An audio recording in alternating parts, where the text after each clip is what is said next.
Doctor V Vijayalakshmi madam ಅವರು ಈ ಇದ್ರದ್ದು ಅವರು ಡಾಕ್ಟರ್ ಹೇಗಾದರೂ ಒಂದು ತುಂಬ ದೊಡ್ಡ ಕತೆ, ಅದನ್ನ ನಮ್ಮ ನಾಗೇಂದ್ರ ಪ್ರಸಾದ್ ಅವರು ಇನ್ನೊಂದು ಇದ್ರ ಬಗ್ಗೆ ಹೇಳ್ತಾರೆ.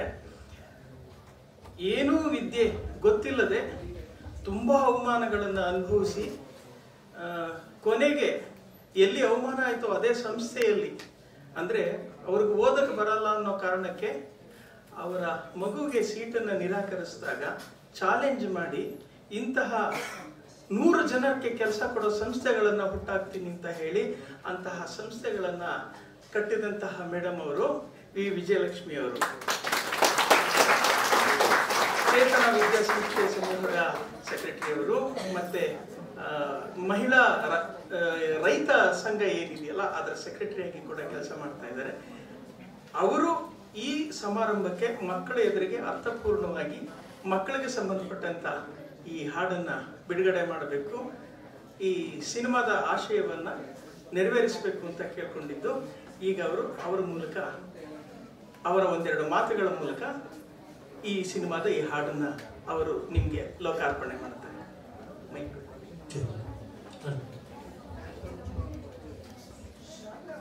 ತಮಗೆಲ್ಲರಿಗೂ ನಮಸ್ಕಾರ. ನಾನು ತಡವಾಗಿ ಬಂದಿದ್ದಕ್ಕೆ ಫಸ್ಟ್ ತಮ್ಮಲ್ಲಿ ಕ್ಷಮೆ ಕೇಳ್ಕೊಳ್ತೀನಿ. ದಾವಣಗೆರೆಯಲ್ಲಿ ತುಂಬ ಮಳೆ ಇದೆ.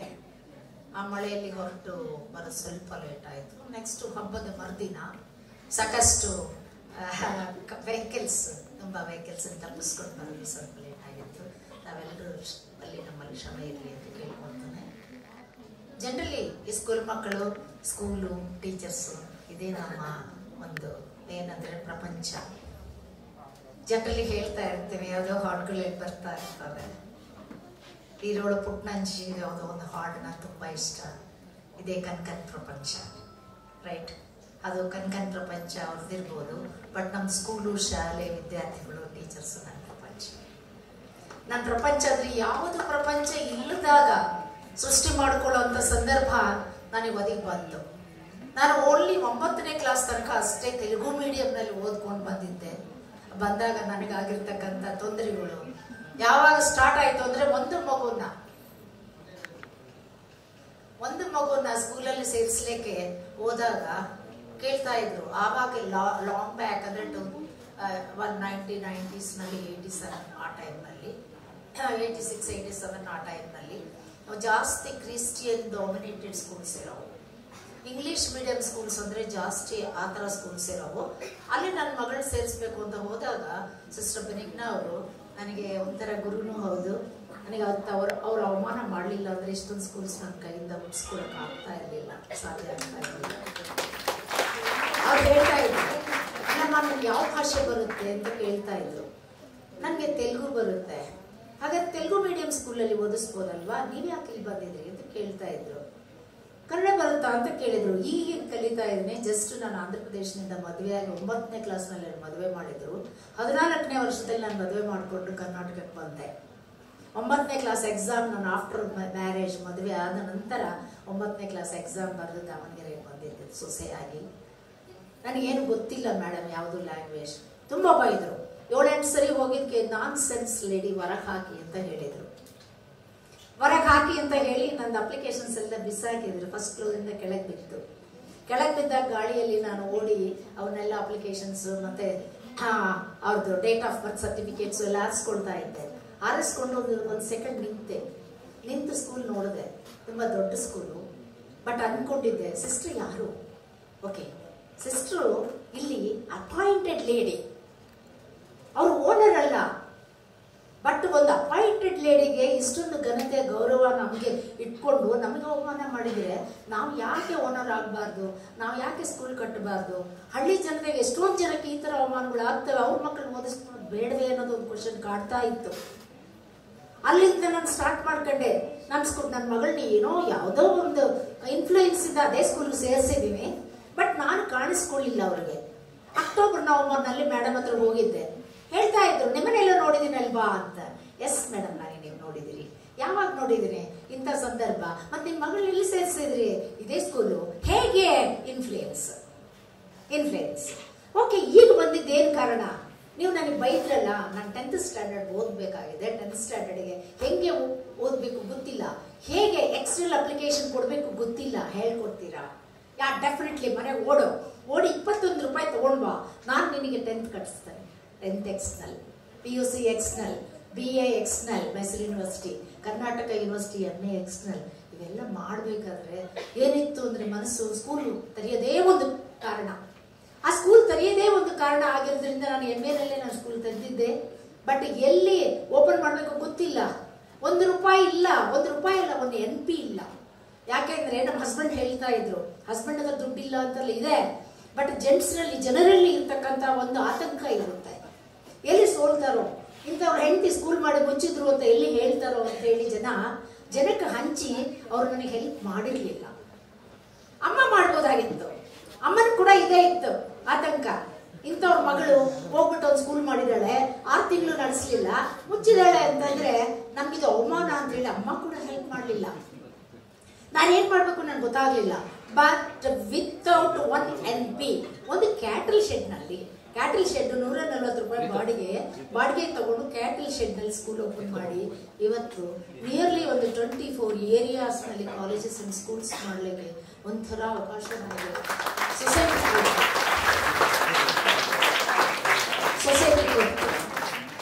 500 ಜನಕ್ಕೂ ಮೇಲೆ ಉಪಾಧ್ಯಾಯ ವೃಂದ ನಮ್ಮ ಜೊತೆಲಿ, ನಮ್ಮ ಕುಟುಂಬದಲ್ಲಿ ಬ್ಯಾಕ್ತ ಹೋಗಿದ್ದಾರೆ. ನಾವು ಚೇತನ ಕುಟುಂಬ ಅಂತ ಕರಿತೀವಿ ಅವರನ್ನೆಲ್ಲರನ್ನೂ ಕೂಡ. ಸುಮಾರು ಜನ ಅದರ್ ವರ್ಕರ್ಸ್ ಎಲ್ಲ ಇದ್ದಾರೆ. ಇಷ್ಟೆಲ್ಲ ಇಟ್ಕೊಂಡು ಮಾಡೋದು ನನಗೆ ತುಂಬಾನೇ ಸಂತೋಷ ಆಗಿದೆ. ಅದು ನನ್ನ ಕತೆ ಇವ್ರಿಗೆ ಹೇಗೆ ಗೊತ್ತಾಯ್ತು ಅಂತ ನನಗೂ ಗೊತ್ತಿಲ್ಲ. ಬಟ್ ನನಗಿಂತ ಎರಡು ಕ್ಲಾಸ್ ಹಿಂದೆ ಹಾಕಿದ್ದಾರೆ. ನಾನು 9ರ ತನಕ ಓದಿದ್ದೀನಿ, ಇವ್ರು ಮಾತ್ರ ಬರೀ 7ಕ್ಕೆ ಹಾಕ್ಬಿಟ್ಟಿದ್ದಾರೆ. ನನಗೆ ಬಹಳ ಸಂತೋಷ ಆಯ್ತು ಭಾರತಿ ಟೀಚರ್ ಬಗ್ಗೆ ಕೇಳಿ. ಇಂಥದ್ದೊಂದು ಬರಬೇಕು, ಇದು ರಿಯಾಲಿಟಿಗಳಿದೆ.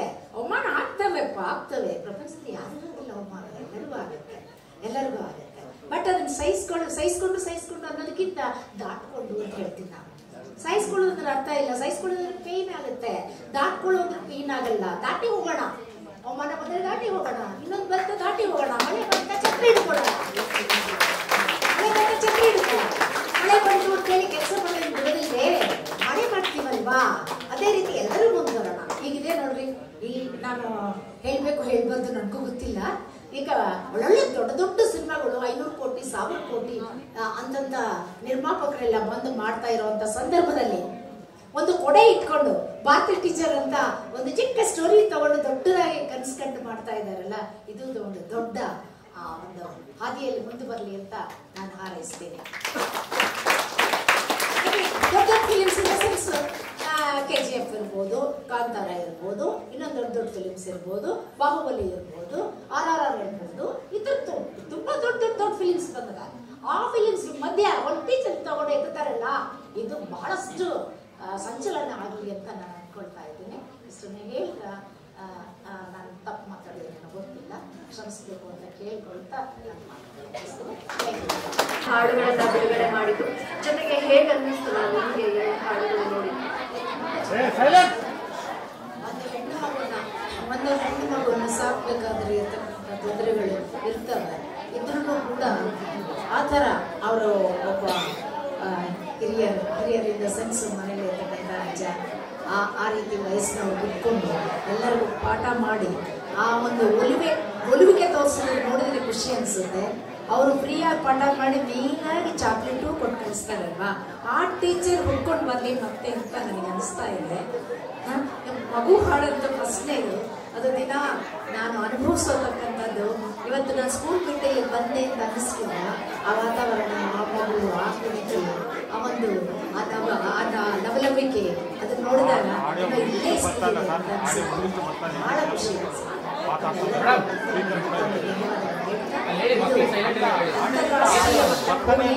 ಒಂದು ಸಿನಿಮಾ ಅಂತ ನಾನು ಭಾವಿಸ್ತಾ, ಮಕ್ಕಳು ಸ್ವಲ್ಪ ಸೈಲೆಂಟ್ ಆಗಿರ್ಬೇಕು, ವೇದಿಕೆ ಮೇಲೆ ಮಾತಾಡ್ತಾ ಇದ್ದಾರೆ, ಹಾಗಾಗಿ ಪರವಾಗಿಲ್ಲ. ನಾನು ಅಮ್ಮ ಇದ್ದೀನಿ ನಿಮ್ಮೆಲ್ಲರಿಗೂ.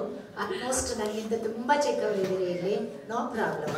ಈಗ ಅಮ್ಮ, ಅಜ್ಜ, ಅಜ್ಜಿ ನಾವೆಲ್ಲ ಏನ್ ಮಾಡ್ತೀವಿ ಅಂದ್ರೆ, ನೀವು ಗಲಾಟೆ ಮಾಡಿದ್ರು ಕೂಡ ನಾವು ಖುಷಿ ಪಡ್ತೀನಿ. ಅಯ್ಯೋ ಎಷ್ಟು ಚಂದ ಗಲಾಟೆ ಮಾಡ್ತಾನೆ ಅಂತ.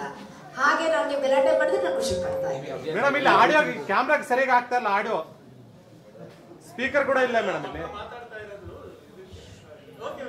ಓಕೆ, ತುಂಬಾ ಸಂತೋಷ, ತುಂಬಾ ಸಂತೋಷ.